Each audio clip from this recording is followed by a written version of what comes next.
C'est avec une très grande joie d'entrer dans votre foyer aujourd'hui. Nous sommes arrivés au moment où nous allons écouter ensemble l'enseignement qui porte quel numéro déjà? C'est le numéro 1, notre enseignement d'aujourd'hui. Après une pause assez longue, nous allons avancer dans la suite de l'enseignement. Le titre de l'enseignement d'aujourd'hui concerne le Dieu d'Abraham. C'est quel livre qui parle de lui? Vraiment? Est-ce que c'est le Coran de l'islam? Ou bien le Sefer Torah juif? Voilà ce que nous allons voir ensemble pour aujourd'hui. Je précise bien que notre enseignement porte le numéro 1 pour aujourd'hui, c'est-à-dire un nouvel enseignement que nous allons suivre ensemble selon les directives de Yahushua. Gloire éternelle à lui. Premièrement, je réitère mes salutations pour vous qui m'écoutez et je vous souhaite le meilleur pour vous qui suivez déjà la parole et l'enseignement en ce moment. Nous sommes arrivés au moment où nous allons avancer dans cet enseignement numéro 1 pour aujourd'hui, que vous allez suivre avec moi, l'ambassadeur de Yahushua, Ziadia Elia. C'est moi qui est avec vous en ce moment, que vous voyez en image, et ma voix, vous êtes déjà habitué à l'écouter de manière habituelle. Et je répète encore le titre de notre enseignement. Où est-ce qu'on peut trouver la vérité? C'est dans quel livre qui parle vraiment du Dieu d'Abraham? Car là, on parle vraiment du livre juif. Pourquoi je parle du livre juif qu'on appelle le Sefer Torah? Et il y a aussi le livre du Coran. Pourquoi Elia parle du livre juif, du Sefer Torah, ainsi que du Coran? Car chacun parle du Dieu d'Abraham, chacun des deux livres, alors que chacun aussi a sa version et leur langage. Et on parle de versions tout à fait opposées, deux versions diamétralement opposées, qu'on peut dire qui sont vraiment opposées avec aucune liaison. Car par exemple, le nom du Dieu d'Abraham dans le Sefer Torah juif, c'est Yahva. Voilà ce qu'on voit dans le Sefer Torah juif. Et lorsque vous regardez dans le Coran, vous voyez que c'est Allah qui est écrit dedans.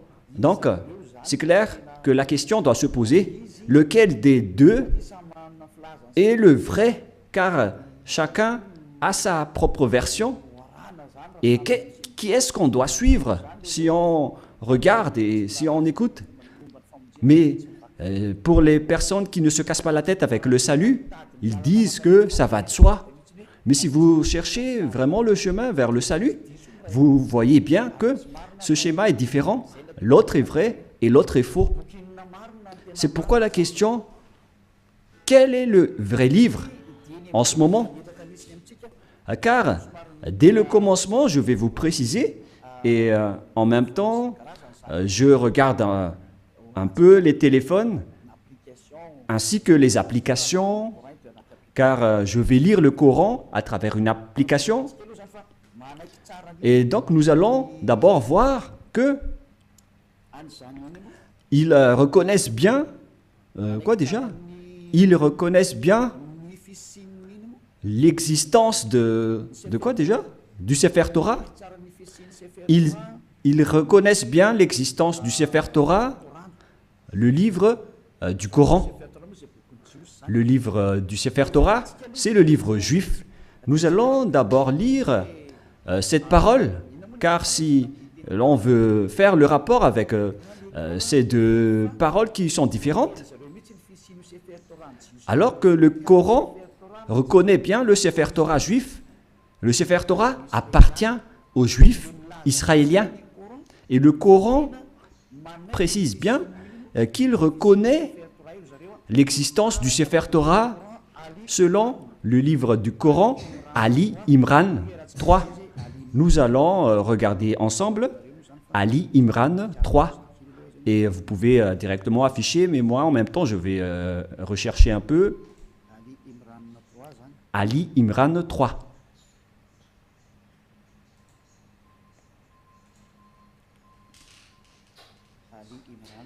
Ali Imran, que vous pouvez déjà afficher, car là, je l'ai retrouvé. Le voilà. Ali Imran 3. Et nous regardons ensemble vers l'écran. Il y a donc une langue arabe et après, il y a la traduction. Il a fait descendre sur toi le livre avec la vérité. Confirmant le livre descendu. Et il fit descendre la Torah et l'Évangile, ce qui prouve que l'islam reconnaît bien que ce sont eux qui ont fait entrer la Torah ainsi que l'Évangile dans le verset 2, à l'Imran verset 2. Voilà ce qui est dit. Allah, pas de divinité à part lui. C'est-à-dire qu'il n'y a pas aucun Dieu à part lui, le vivant, celui qui subsiste par lui-même. Nous voyons bien donc qu'il y a deux schémas différents qu'on doit faire connaître aux gens. Où est-ce qu'on doit aller si vous cherchez le salut? Voilà le rôle de Élia. Élia est là pour sauver tous les humains, non pas seulement ceux qui invoquent Jésus ou Jesus, mais tous ceux qui veulent avancer, vous pouvez avancer. Ceux qui veulent rester, vous pouvez rester. Et c'est pareil aussi avec l'appel aux islamistes pour leur demander de regarder la vérité, car votre livre reconnaît bien l'existence du Sefer Torah juif et ils disent que c'est leur Dieu même qui l'a fait entrer. C'est le Dieu de l'islam. C'est vraiment grandiose ce qu'il dit en disant que c'est le Dieu de l'islam qui a fait entrer le Sefer Torah juif ainsi que l'Évangile, le Nouveau Testament, dans lequel il y a l'histoire du Fils de Dieu qui figure dans la Sainte Écriture juive, que les islamistes ne reconnaissent pas du tout en disant que le Fils de Dieu n'existe pas car Dieu n'a pas du tout enfanté. Voilà un autre problème, c'est-à-dire qu'il y a un schéma étrange concernant cette parole de Dieu qui vraiment possède la vérité. Et donc, nous allons suivre le titre qui raconte vraiment ce Dieu et qui a vraiment la vérité. Est-ce que c'est dans le Coran de l'islam ou c'est dans le Sefer Torah juif? Car ce sont les deux schémas opposants et qu'on doit confronter. Ce n'est pas qu'on va faire combattre le livre, mais on doit regarder la vérité à travers la parole. Et donc c'est clair que le Dieu de l'islam, selon eux, c'est lui qui a donné le Torah ainsi que le Nouveau Testament, la bonne nouvelle dans l'Évangile où il y a Yahushua, mais qu'ils ont changé au nom de Isha. Et les faux chrétiens l'ont changé en Jésus ou Jesus. Et certains nous demandent, est-ce que vous êtes chrétien? Moi, je réponds directement, nous ne sommes pas chrétiens. Car le Christ, plusieurs gens l'ont déjà changé en autre sens. Élia n'est pas chrétien. Élia suit Yahushua qui est l'élu. C'est celui que je suis. Voilà. Mais le Christ, le nom du Christ est déjà détruit. Et nous, on n'entre plus dans ce genre de choses étranges. Mais le vrai, le bien et le pur, c'est de suivre Yahushua, l'élu. Nous allons encore entrer dans ce sujet prochainement, mais on va dire d'abord que le livre de l'islam reconnaît Yahushua, mais ils ont juste changé son nom en Isha. Nous allons voir ça après. Mais dès le commencement, on voit bien que le Coran, ils reconnaissent bien le Sefer Torah juif. On parle ici du livre du Coran de l'islam. Donc là, c'est clair. Nous allons encore rajouter un autre verset. On va rajouter pour que ça soit bien complet dans vos écrits, nous allons encore lire dans le livre de Al-Maïda, qui s'écrit Al-Maïda. Al-Maïda 44. Nous allons aussi lire Al-Maïda 44, que je vais encore rechercher un peu.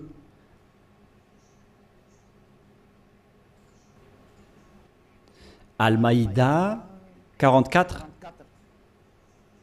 Al-Maïda 44. C'est-à-dire que c'est écrit en plusieurs paroles que le Torah existe. Mais comment te demanderaient-ils d'être leurs juges quand ils ont avec eux la Torah dans laquelle se trouve le jugement d'Allah?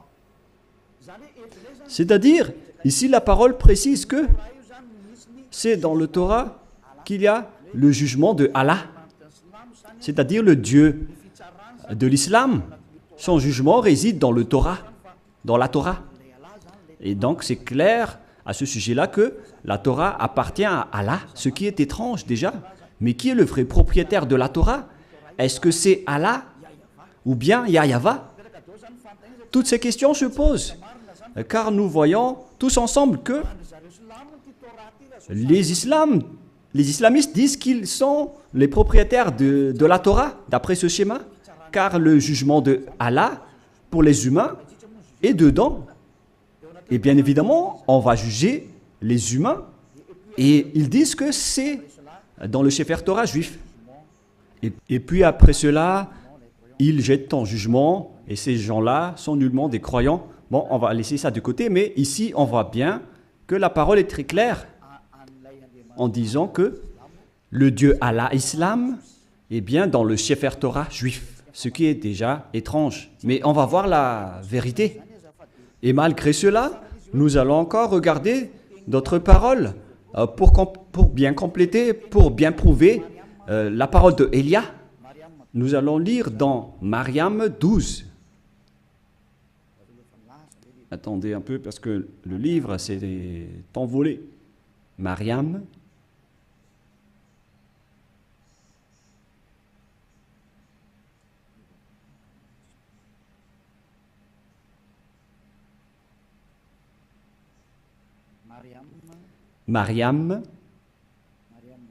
Mariam 12.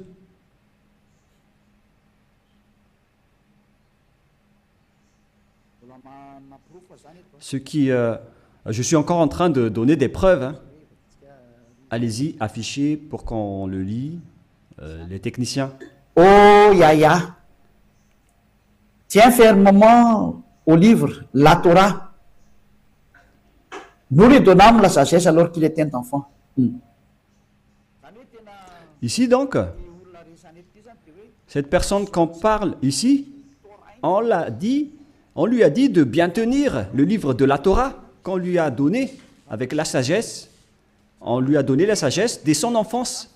C'est-à-dire que c'est bien précisé dans le livre d'Islam, et c'est incontestable qu'ils reconnaissent l'existence du Sefer Torah juif.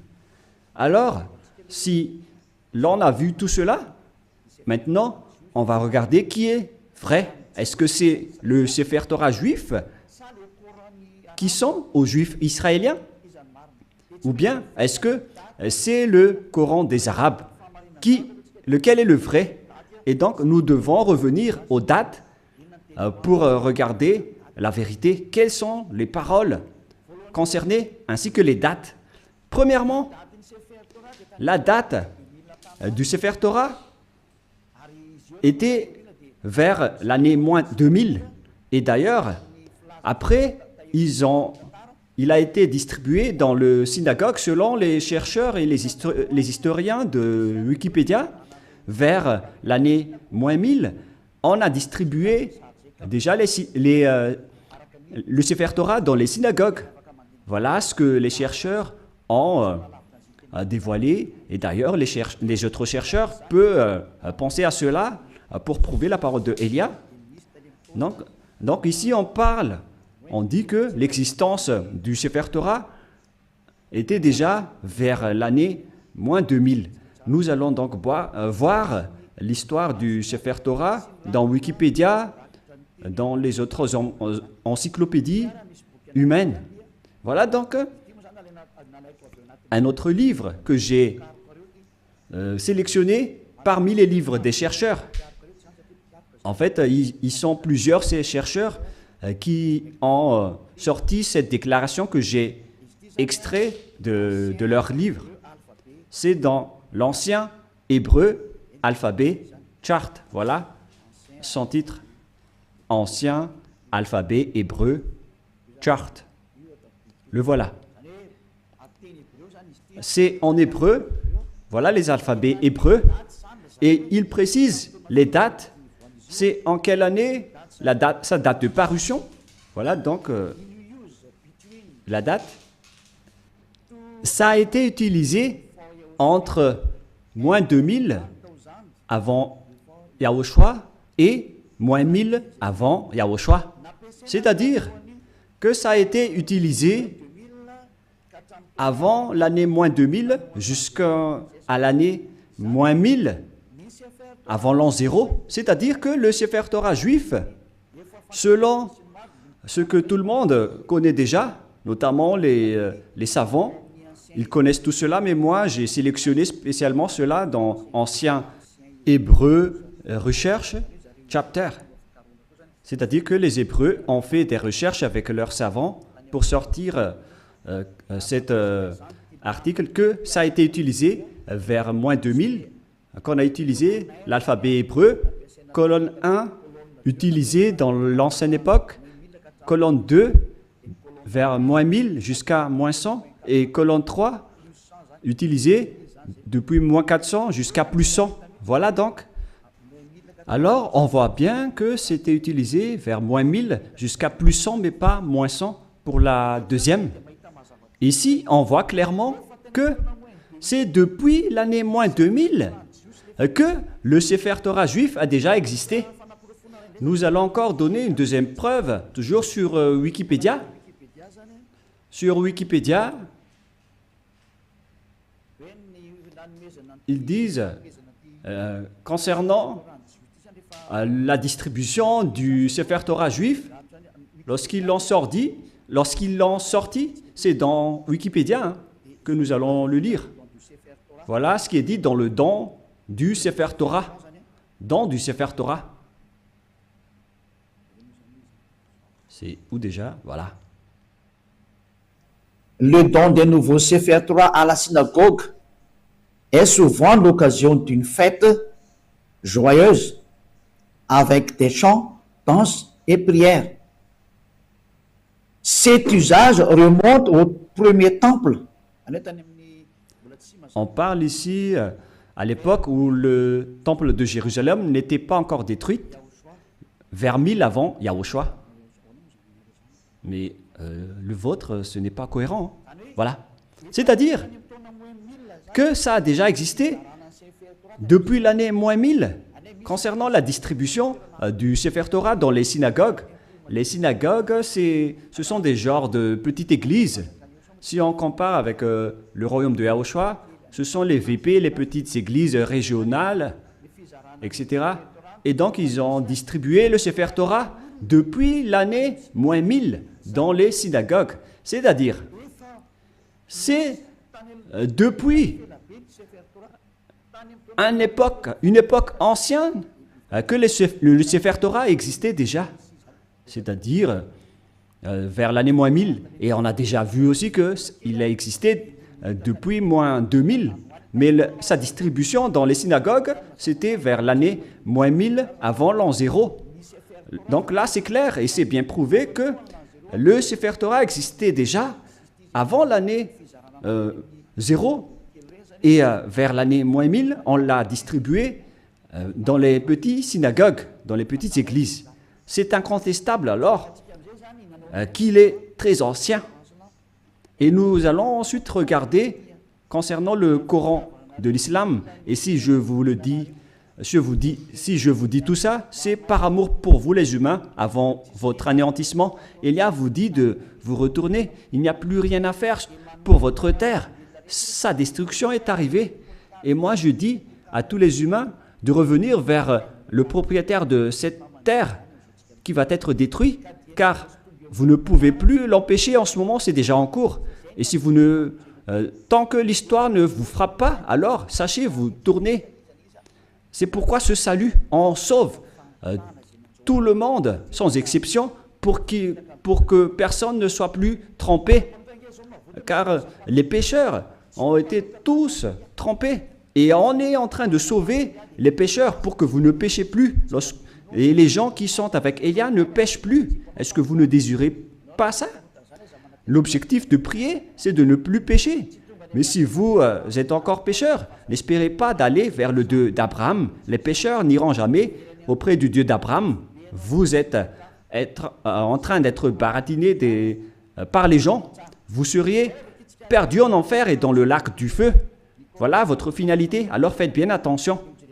Et là, maintenant, on va voir à quel moment le Coran de l'islam a existé. Toujours dans le livre du Coran que nous allons prendre sur Wikipédia, date de parution. Le livre de l'islam a été proclamé vers l'année plus 612. Plus 610 jusqu'à 632. Proclamé de 612 jusqu'à 632.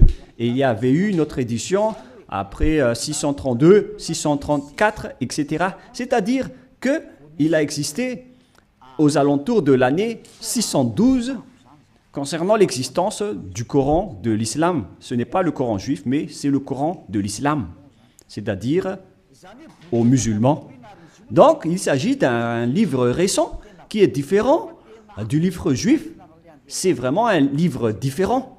C'est pourquoi le nom de leur Dieu n'est pas pareil que le nom du Dieu juif. Le nom du Dieu juif qui est Yahweh et le nom du Dieu de l'islam c'est Allah. Alors lequel on doit choisir? Car chacun dit qu'il connaît le Torah, la Torah. Et si vous avez vu cette date, bon, donc moi je vais bien le montrer pour démontrer l'originalité de l'histoire du Coran.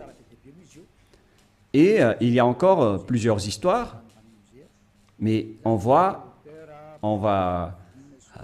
voir un peu en bas les paroles divines, les créations musulmanes, etc. Et ici on voit en bas la date de parution que je vous ai montré tout à l'heure, date de parution proclamée de 610 à 612 jusqu'à 632, c'est-à-dire vers l'année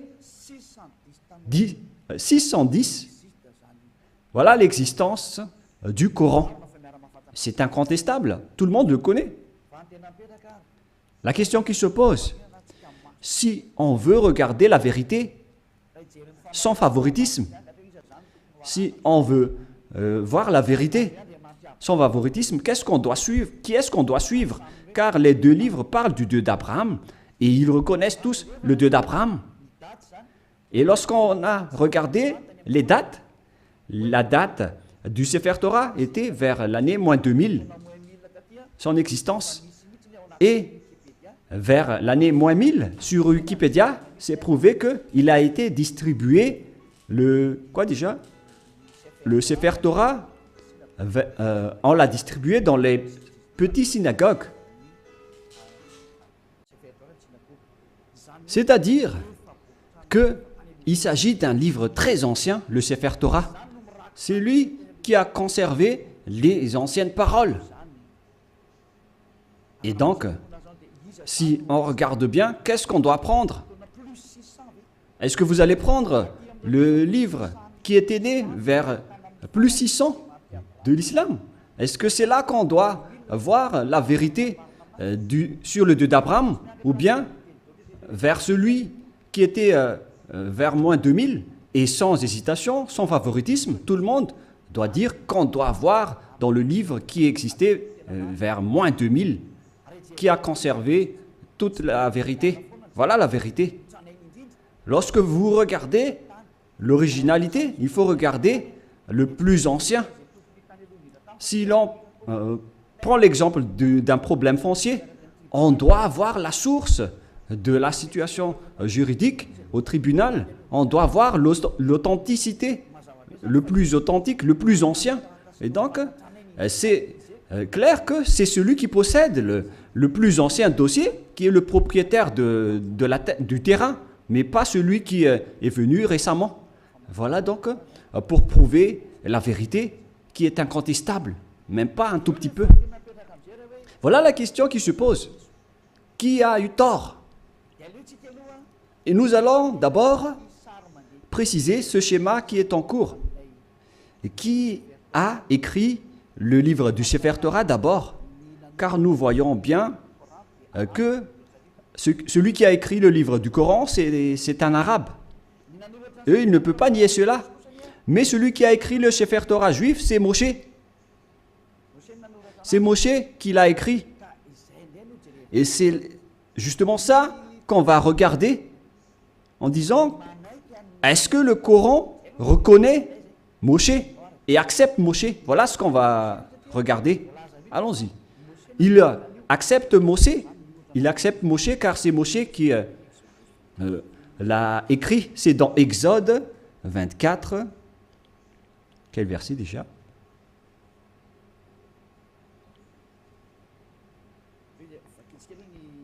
Nous allons d'abord lire sur Wikipédia. Nous allons lire sur Wikipédia concernant le livre de la Genèse pour voir qui l'a écrit. Nous allons lire le livre de la Genèse sur Wikipédia qui a été écrit par les chercheurs mondiaux. Donc, le livre de la Genèse, ainsi que les autres livres, qui les ont écrits? L'Exode, et etc. Le livre de la Genèse.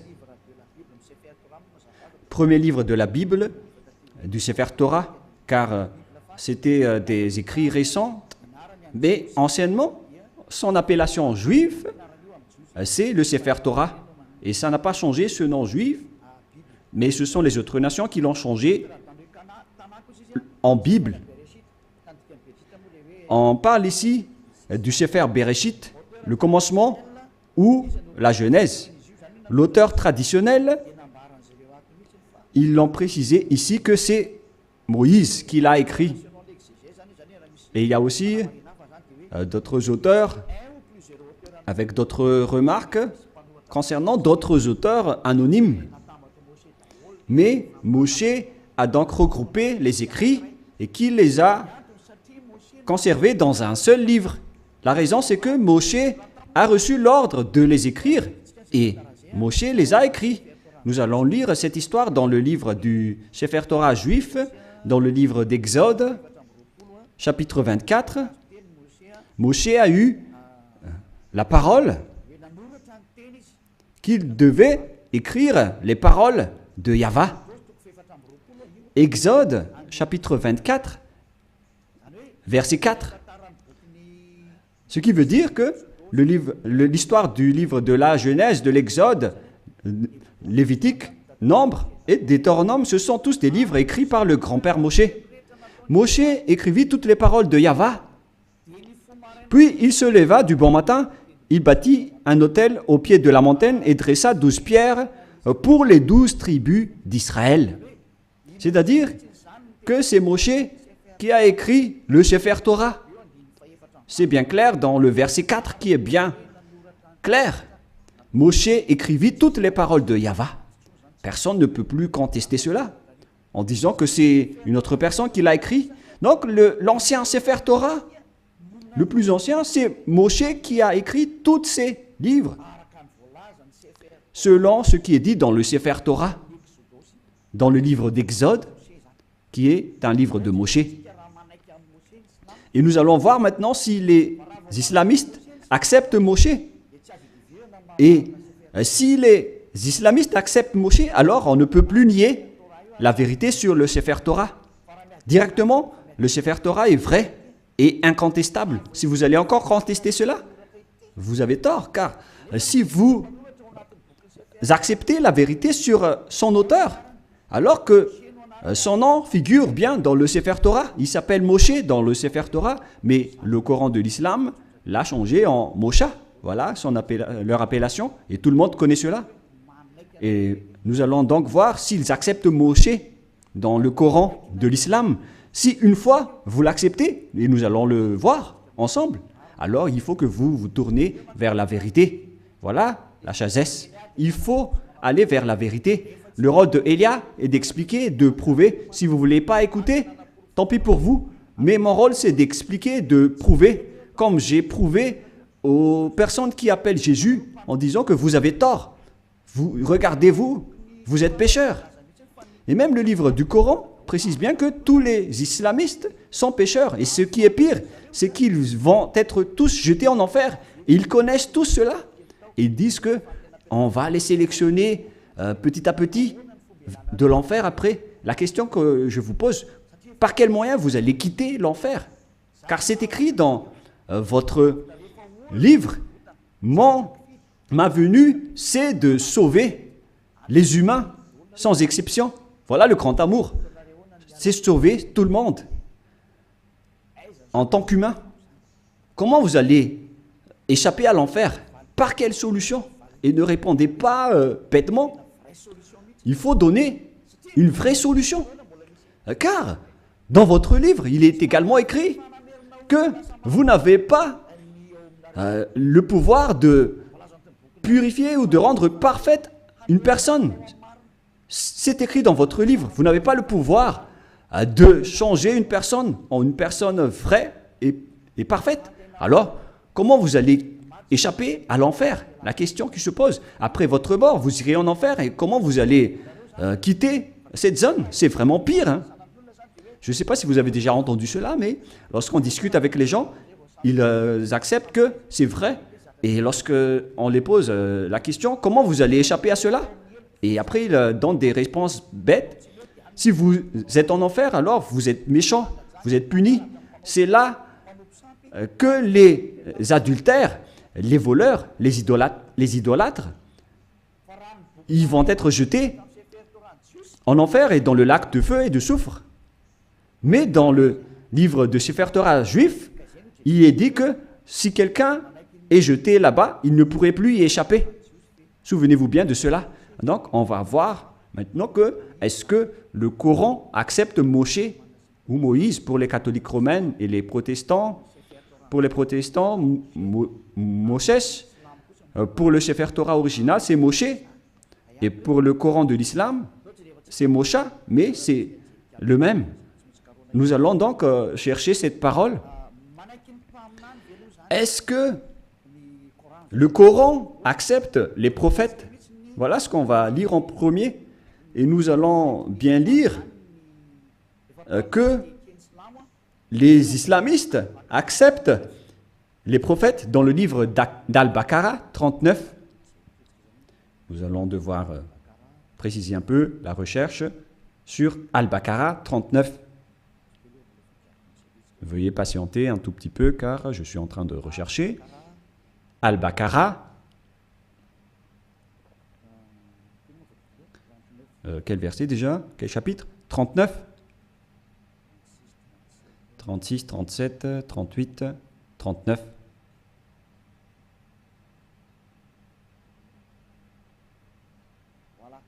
Voilà. Al-Baqarah 39. Le voilà.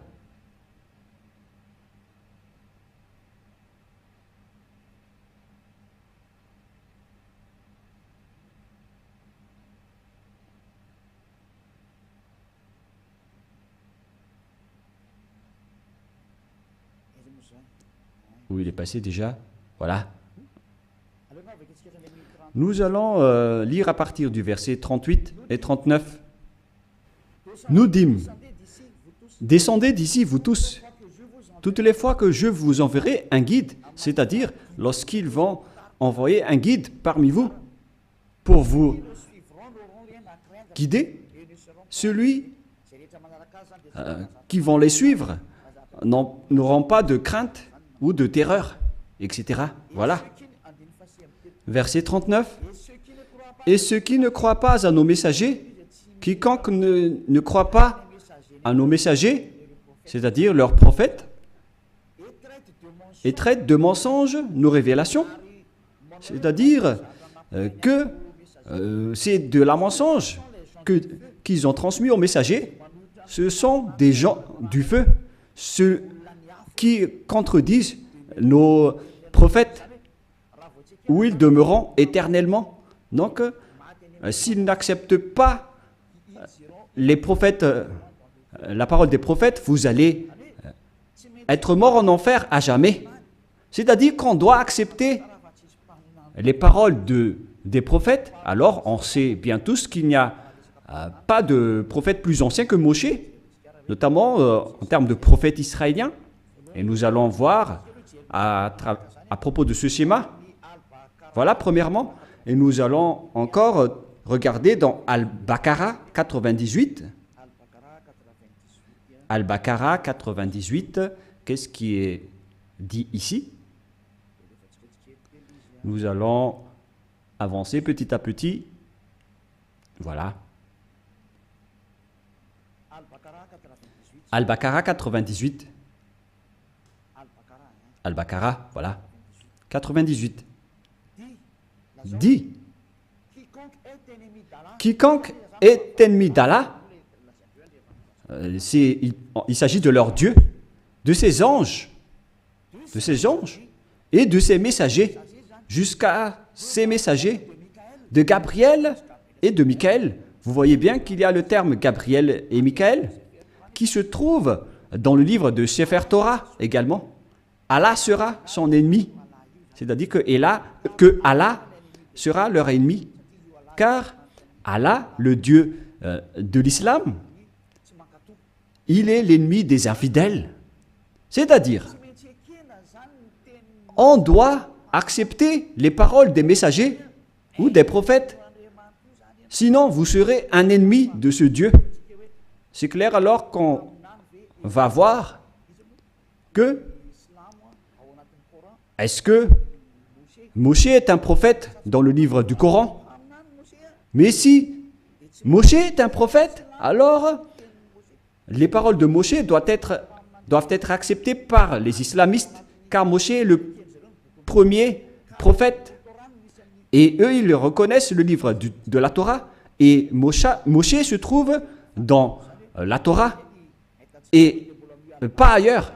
Nous allons également voir une autre parole, toujours dans Al-Baqarah, mais dans le chapitre 253. C'est un peu loin, ce chapitre 253. C'est encore loin.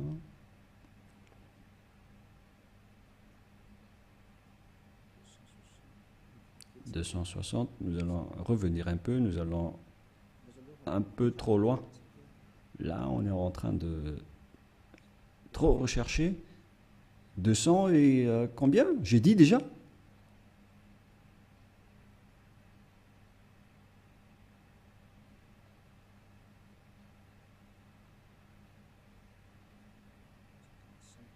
« 55, 54, 53, voilà. Écoutez bien ceci. Parmi ces messagers, nous avons favorisé certains par rapport à d'autres. Il en est à qui Allah a parlé. C'est-à-dire, parmi les prophètes et les messagers, il y a des hauts gradés par rapport aux autres.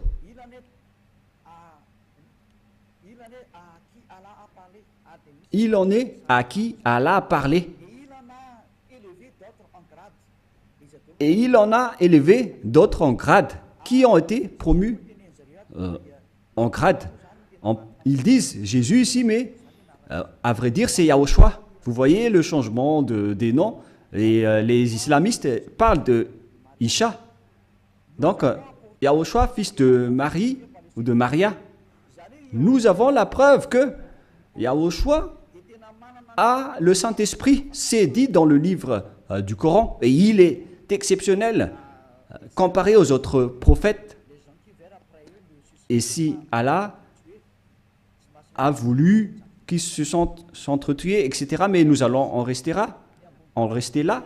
Mais ce qu'on précise ici, c'est qu'il y a des prophètes haut gradés parmi les autres prophètes, y compris Yahushua, le fils de Maria. C'est bien dit dans le livre du Coran, de l'islam. C'est-à-dire que, face à cette parole, le livre du Coran précise bien que ils acceptent bien que Yahushua, qui a été enfanté par Maria, a bien le Saint-Esprit. Et ils ont dit qu'ils ont bien la preuve qu'on lui a bien donné le Saint-Esprit. On lui a confirmé le Saint-Esprit. Et c'est Allah qui a dit cela selon eux. Alors ici, c'est précisé qu'on doit écouter les paroles des prophètes. Alors, maintenant, nous allons lire comment ils acceptent Moshe, Moïse ou Mosha. Est-ce qu'ils acceptent Moshe? Dans le livre d'Al-Imran, est-ce qu'ils acceptent Moshe? Voilà ce qu'on va terminer ceci pour aujourd'hui. Est-ce que le Coran de l'islam accepte Moshe? Parce que s'ils acceptent, face à toutes ces paroles, donc c'est clair que c'est le Sefer Torah juif qui est vrai et le Coran est faux, d'après tout ce qu'on a dit. J'ai donné des preuves. Je n'ai pas seulement donné des paroles du Sefer Torah, mais j'ai également donné des paroles du Coran. Comme ça, vous voyez bien que je n'ai pas fait du favoritisme, car chacun a dit sa version, et à vous de connaître lequel doit-on suivre.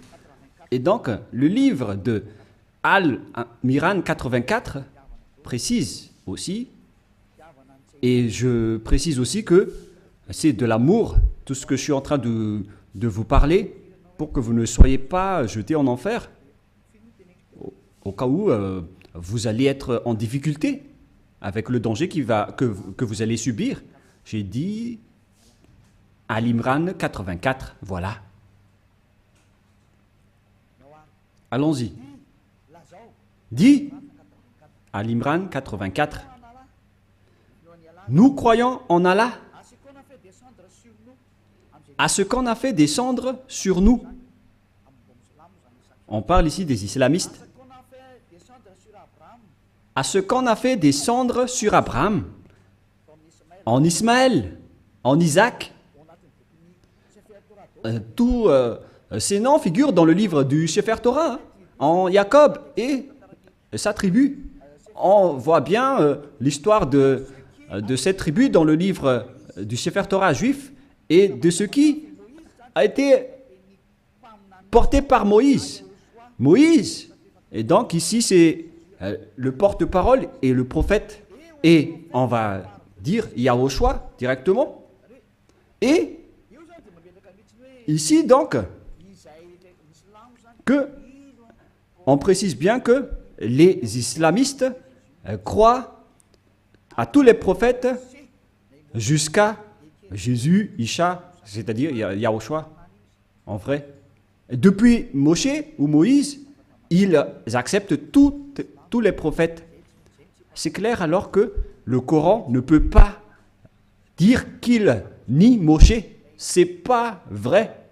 On le nie carrément, car nous l'avons bien tous vu ensemble. Élia n'a rien inventé. Élia n'a rien inventé. C'est le salut. Le danger arrive sur votre terre. C'est le devoir de Élia de vous sauver. Mais si vous ne voulez pas être sauvé, vous avez déjà écouté, tant pis pour vous. Mais j'espère que vous allez être sauvés. Nous allons encore voir une autre parole dans Mariam 51. Où se trouve le livre de Mariam 51.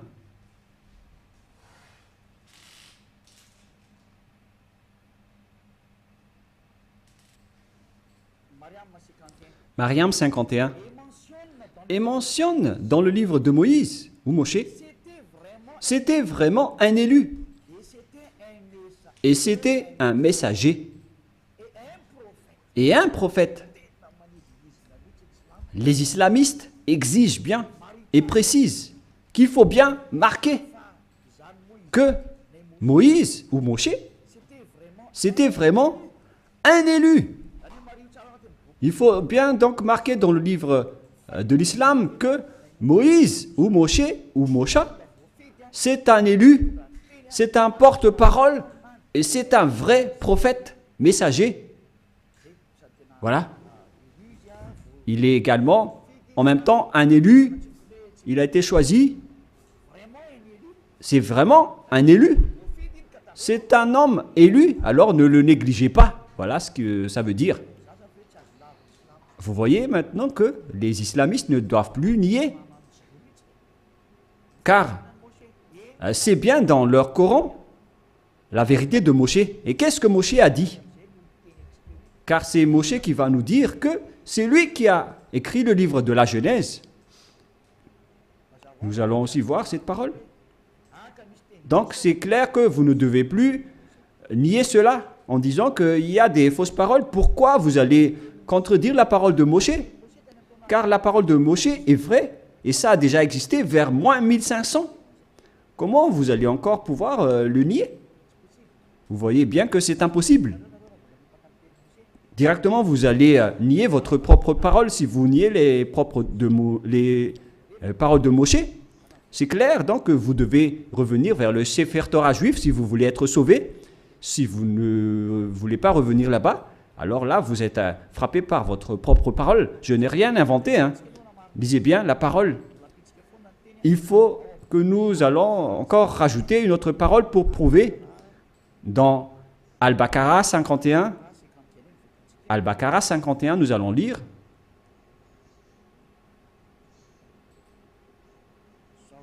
Voilà. Al-Baqarah 51.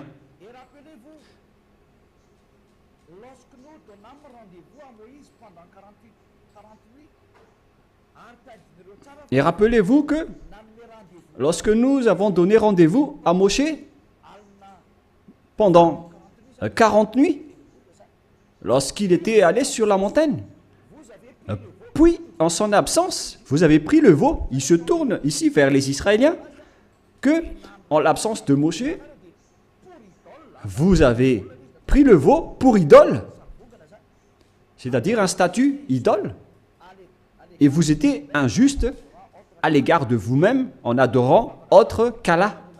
Et donc, vous avez adoré un bœuf qui est injuste devant le Dieu de l'islam qu'ils appellent Allah. Vous voyez bien qu'on parle ici d'un sujet juif. Donc, les islamistes acceptent que Moshe était bien monté sur la montagne, alors qu'on voit cette histoire dans le Sefer Torah juif qui existait déjà vers moins 1500, qui est bien loin comparé au livre du Coran qui a existé vers plus 600. Les dates ne sont pas vraiment ne sont pas du tout proches. Et si on écoute tout cela, on doit bien penser, est-ce que on doit nier encore le Sefer Torah juif et pour confirmer que les paroles de Moshe sont incontestables? C'est le livre de Coran qui le dit.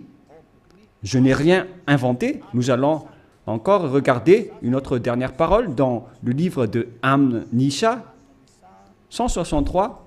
An-Nisha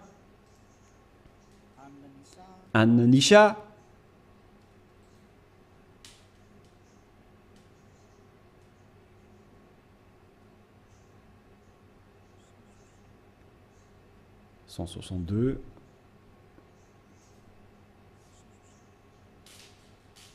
Là, c'est 160 et combien?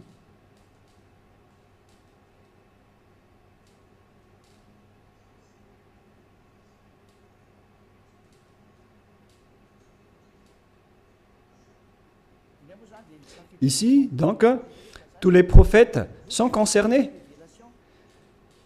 Nous t'avons fait une révélation. Comme film à Noé, nous t'avons fait une révélation, comme à l'époque de Noé. Noé, on sait tous qu'il existe dans le Sefer Torah juif, à tous les prophètes. Nous allons faire une révélation en Abraham, en Ismaël, à Isaac, en Jacob, ainsi à toutes les tribus, jusqu'à Yahushua, Job, Jonah, Aaron, jusqu'à Solomon. Et nous avons donné le Zabour à David. Le Zabour, c'est le livre de psaumes. C'est-à-dire que même le Coran de l'islam reconnaît et accepte le Zabour ou psaume. Z-A-B-O-U-R. Les islamistes acceptent le livre de Solomon, le livre d'Aaron, le livre de Jonas, prophète, le livre de Job, le livre de Yahushua. Alors que toutes ces histoires, on les voit dans le Sefer Torah juif vers l'année moins 2000, jusqu'à moins 1500. On a vu jusqu'à moins 1000. On a vu toute cette histoire. Donc, le Coran de l'islam accepte le Sefer Torah juif. Qu'est-ce qui est dit par le grand prophète dedans? L'élu qui n'est autre que Moshe. Moshe a dit que c'est moi qui ai écrit le livre du Sefer Torah. Et nous allons revenir à ce que je vous ai donné tout à l'heure dans Exode 24, 4. Moshe dit ici dans Exode 24, 4. Moshe écrivit toutes les paroles de Yahva. Celui qui est invoqué par Moshe dans le Sefer Torah, c'est Yahva, mais pas Allah.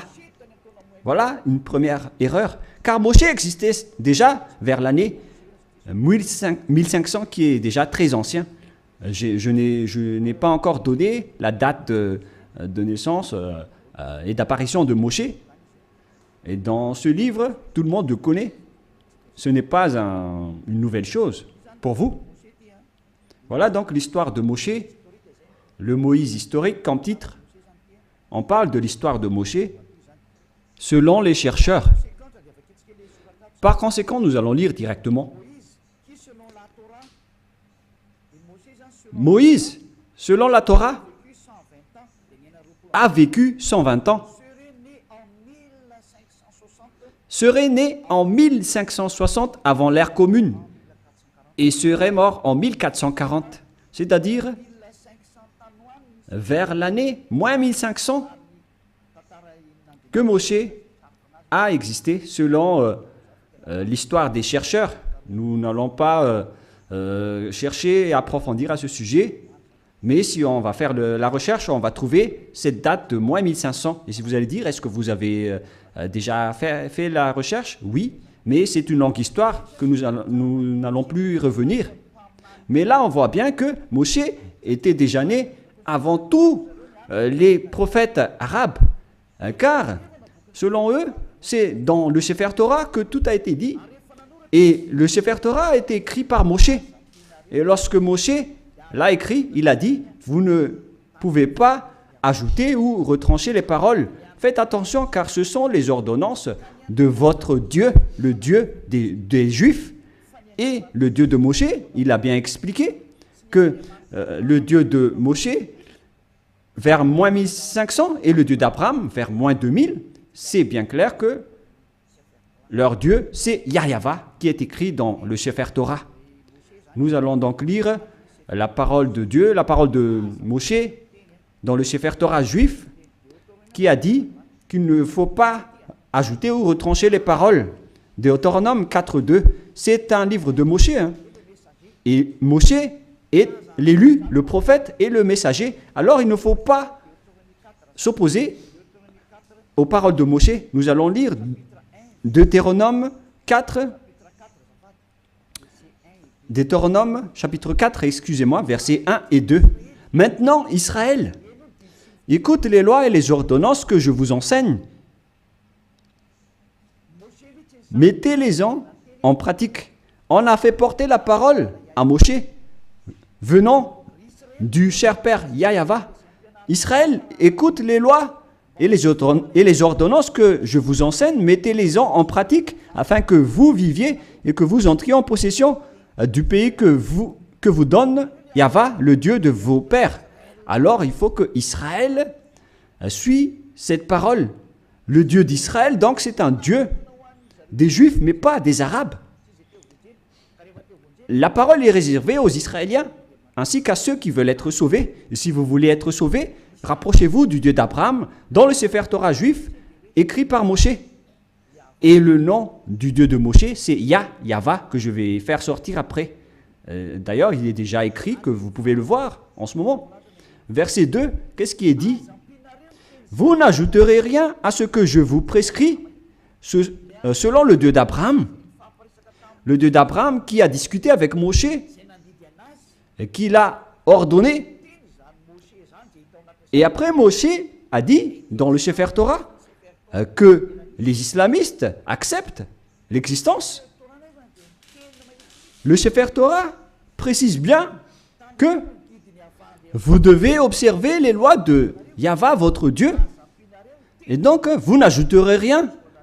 Et vous n'en retranchez rien aux paroles. Voilà ce qui est dit par le Dieu de Moshe. C'est-à-dire que toutes les paroles écrites par Moshe depuis le livre de la Genèse. Et après, il a organisé l'écriture jusqu'à la fin du livre de Deutéronome. Les paroles de Moshe sont bien directes. Vous n'ajouterez rien et vous n'en retranchez rien. Alors, vous ne pouvez pas dire que c'est un livre ancien et obsolète qu'on ne doit plus écouter, ou que c'est un ancien prophète qu'on ne doit plus écouter. Sachez qu'il est interdit par la parole du Dieu qui a discuté avec Moshe dans le Sefer Torah juif. Il a dit, ne rajoutez rien et ne retranchez rien. Donc, tous ceux qui ont changé le Sefer Torah juif ont tous tort. Ceux qui ont changé ce livre sont coupables devant ce Dieu de Moshe, car il ne faut rien rajouter ou retrancher aux paroles. Alors que chacun réfléchisse. Qui a fait l'erreur? Qui a fait la faute? Ce n'est pas du tout Élia. Je vous ai donné la preuve. Et que chacun regarde et lit et écoute qui a eu tort. Et si les jugements se déroulent parfaitement, on a tous vu que celui qui a changé le Sefer Torah juif aura tort. Car c'est Moshe qui a précisé qu'on ne peut ni rajouter ni retrancher les paroles qui sont dedans. Car ce sont les lois de Dieu, les lois de Yahva qui a envoyé Moshe vers l'année 1500. Il est le plus ancien des prophètes. Et il a écrit le Sefer Torah directement. Et ce prophète a dit qu'il ne faut pas ajouter ni retrancher mes paroles selon le Dieu d'Abraham. Car si vous allez faire ça, vous allez être en conflit avec lui. C'est interdit pour vous de faire cela. Alors que chacun réfléchisse pour ceux qui l'ont changé. Et je vais confirmer la parole de Moshe. Moshe a encore dit que vous devez uniquement écouter les paroles des prophètes israéliens. C'est également ces paroles. Alors que chacun réfléchisse face à tout cela, qu'est-ce qui se passe sur cette terre? Pensez-y, prenez une décision pour ceux qui vont être sauvés. Rapprochez-vous du Dieu d'Abraham, celui qui a envoyé Moshe. Son nom c'est Yahva. Alors revenez vers le Sefer Torah juif. Voilà la seule sagesse. Voilà ce que le Dieu de Moshe a dit dans Deutéronome 18, pour terminer. Deutéronome 18, 15. Ô ton Dieu suscitera du milieu de toi, d'entre tes frères, un prophète comme moi. Vous l'écouterez. Et c'est lui qui a dit, à présent les Israéliens, écoutez ma loi et mes ordonnances. Il se tourne vers les Israéliens à ce sujet-là. Tu susciteras du milieu de toi, d'entre tes frères, un prophète comme moi, et vous l'écouterez. Vous ne pouvez pas écouter d'autres prophètes à part les prophètes israéliens. Si vous écoutez d'autres prophètes, alors c'est injuste. Quels que soient les autres prophètes, c'est Moshe qui le nie. Et c'est le Dieu de Moshe qui l'a dit. Et c'est le Dieu Yahva qui a envoyé Moshe, le prophète, qui a dit que vous ne devez écouter que les prophètes israéliens. Pour terminer, nous allons lire le verset 18 et 19. Deutéronome 18, 18, 19. Je leur susciterai du milieu de toi, de leurs frères, un prophète comme toi. Je mettrai mes paroles dans sa bouche et il leur dira tout ce que je lui commanderai. Et si quelqu'un n'écoute pas mes paroles qu'il dira en mon nom, c'est moi qui lui en demanderai compte. Selon ce Dieu d'Abraham, c'est le Dieu d'Abraham qui a déclaré que quiconque n'écoute pas ma parole, je vais les juger. Qu'est-ce qu'il a dit? Vous devez uniquement écouter les prophètes israéliens. S'ils ne sont pas israéliens, alors c'est pas correct. Selon le Dieu d'Abraham, il a dit que vous devez écouter les prophètes israéliens. Et le prophète israélien qui a écrit cela, c'est Moshe, que vous acceptez dans le livre du Coran. Le Coran accepte précisément qu'il est accepté en tant que prophète, messager et élu. Donc si vous niez Moshe, ce Dieu d'Abraham va vous juger. Et nous allons terminer avec le nom du Dieu d'Abraham. Son nom c'est Yahva. Nous allons lire dans le livre de l'Exode pour terminer. Et après que chacun réfléchisse sur cette grande bonté, car c'est un salut pour vous. Nous sommes arrivés pour vous sauver. Le sage voit le danger et se cache, mais le fou avance et regrette. Exode 15, 2. Yahva est ma force et le sujet de mes louanges. C'est lui qui m'a sauvé. Il est mon Dieu, je le célébrerai. Il est le Dieu de mon Père. Je l'exalterai. Yahva est un vaillant guerrier. Yahva est son nom. Donc, le nom de ce Dieu dans le Sefer Torah, c'est Yahva. D'ailleurs, nous avons le Sefer Torah que nous allons montrer pour terminer dans Exode 15, 2.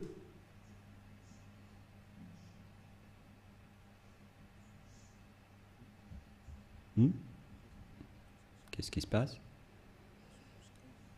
Exode 15, nous allons lire Exode 15. Voilà. Exode 15, 2. En hébreu, il est dit ici que Avzi Vzimrat Yah. Yah, c'est le nom de Dieu. Vaili, Ilishua, Evanvehu, Elohe, Ari, Varuminu. C'est Yah qui est son nom depuis le début. Et deuxièmement, Yahva, Ishmishchama, Yahva Shmo.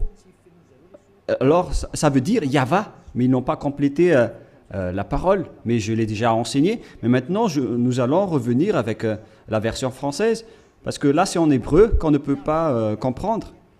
C'est dans Exode 15, 3. Yahva est un vaillant guerrier. Yahva est son nom. Et le nom du Dieu invoqué par Abraham et par Moshe dans le Sefer Torah juif, que le Coran accepte, qui existait vers moins 2000 et moins 1500. Il précise que le nom de ce Dieu d'Abraham qu'ils ont appelé à eux deux, Abraham et Moshe, le nom de ce Dieu, c'est Yahva.